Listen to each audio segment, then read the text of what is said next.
Itu sama penjelasan ya yang disampaikan oleh Menteri Bappenas itu, bagaimana program hilirisasi apa segala macam, yang juga ya yang selalu kami kritik, kami pertanyakan how to-nya, bagaimana merealisasinya. Koni Bakri kuliti Gibran yang katanya juara debat lawan Mahfud dan Caimin. Ngakak kan? Halo, kembali berjumpa dengan Helmi Thohir di channel Jurnal Radio. Kan di situ, bukan pada kemasan bahasa yang seakan-akan nih, ya, yang itu ya udahlah, kita tahu tuh template-nya udah seperti itu tuh, sama seperti paparan Bappenas tuh. Gibran tampil luar biasa percaya diri, meskipun kita tahu semua yang disampaikan hafalan. Yang kedua, saya melihat Gibran banyak menjawab pertanyaan yang tidak nyambung sebetulnya. Ditanyakan masalah infrastruktur, dia bicara tentang stunting, tentang Debat calon presiden kita tahu bahwa Ganjar adalah yang paling unggul dan Prabowo yang paling kelihatan emosional dan ngamukan. Juga Anies hanya mahir berkata-kata. Koni Bakri, analis pertahanan, militer, dan intelijen, mengaku dirinya banyak ditanya oleh netizen mengenai debat calon wakil presiden periode 2024-2029 yang digelar Komisi Pemilihan Umum atau KPU pada 22 Desember 2023. Kemudian, Koni pun menjawab pertanyaan dari para netizen melalui unggahan di akun Instagram pribadinya @KoniRahakundi, alih-alih memuji perdebatan yang dilakukan oleh ketiga cawapres tadi. Koni malah menguliti Gibran yang menurutnya berhasil dipatahkan oleh Mahfud MD. Banyak ditanyai tentang debat cawapres, jawaban singkat saya, 1. Kok jadi kayak cerdas cermat? Padahal tujuan debat adalah exchange views on relate at known topic. 2. Dek Gibran habis oleh Pak Mahfud karena intinya klaim mau biayai apapun dengan asumsi pertumbuhan 7%. Saat dikejar hitungan stuck nggak bisa jawab. Artinya, risiko PHP saja jika cawapres habis tabrak MK ini menjadi wapres. 3. Caimin bagus karena konsisten konsentrasi sikap anti IKN. Menurutnya dari Pak Koni. Sebelum menutup komentar terhadap debat cawapres, Koni mengatakan bahwa Muhaimin Iskandar seru ketika menyindir meminta tips agar kota-kota Indonesia bisa semaju Solo, namun dijawab singkat oleh Gibran, yakni CSR. Tapi tidak diselesaikan kalimatnya CSR Solo itu berkat dukungan yang maha presiden Bapak E. Kata Koni. Kemiripan dengan Jokowi juga tergambar secara khusus pada bagian pertanyaan singkatan. Gibran sempat menanyakan singkatan SG, mungkin karena masih muda, hal itu tentu mempermalukan lawan tandingnya. Terlihat Caimin terus terang menyatakan tidak tahu tentang SGIE. Sedangkan Mahfud MD walaupun tidak langsung menyatakan tidak tahu, tapi terlihat dari jawabannya yang bersifat umum tentang carbon capture dan storage. Lawan Gibran tentu merasa dipermalukan karena pertanyaan yang unik ini. Apalagi bagi Caimin yang sama sekali mengaku tidak tahu. Padahal sebelumnya Hanum Salsabila Rais yang merupakan putri dari pendiri Partai Umat adalah satu pendukung Amin pernah memperingatkan potensi kejadian ini.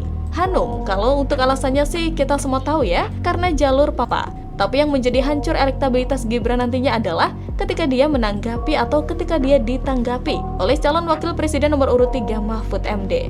Luar biasa sih, capresnya punya masalah di masa lalu, cawapresnya punya masalah saat ini.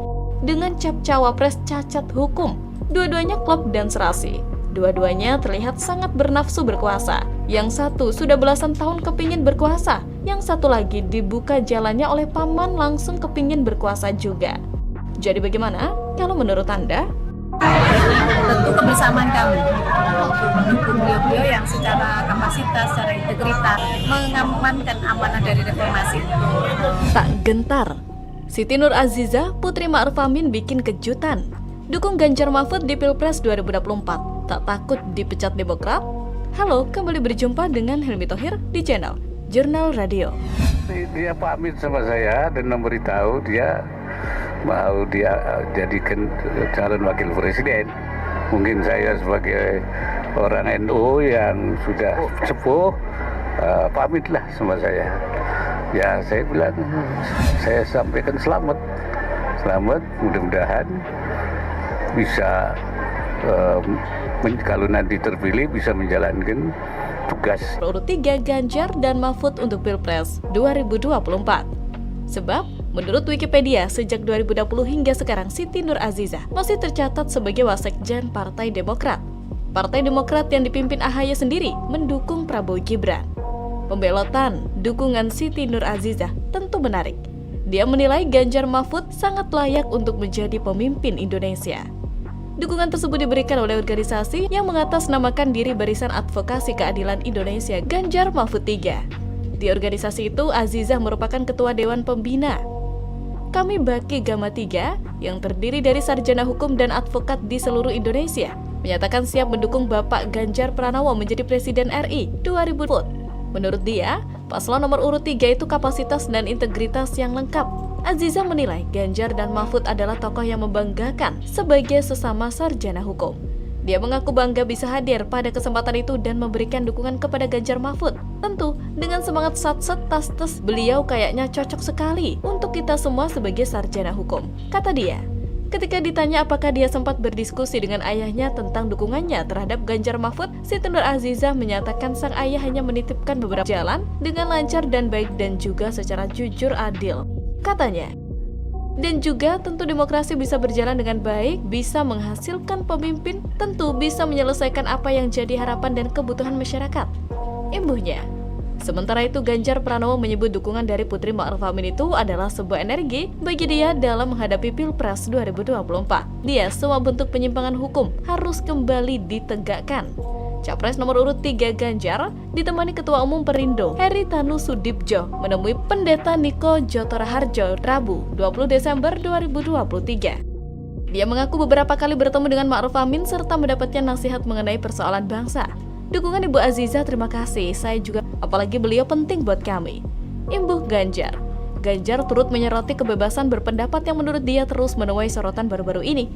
Ganjar berpendapat kondisi tersebut menyerupai Orde Baru. Rasa-rasanya ingatan kita tidak hilang, Orde Baru runtuh karena situasi kondisi seperti itu dan mahasiswa bergerak untuk siap mengawal reformasi itu. Sayang, rasa-rasanya indikator itu muncul kembali, kata Ganjar. Ganjar di para pendukungnya untuk tetap taat terhadap peraturan. Ganjar adalah Ganjar yang bekerja tanpa membawa nama orang lain dalam setiap langkahnya. Karena dia punya cara sendiri untuk melayani rakyatnya.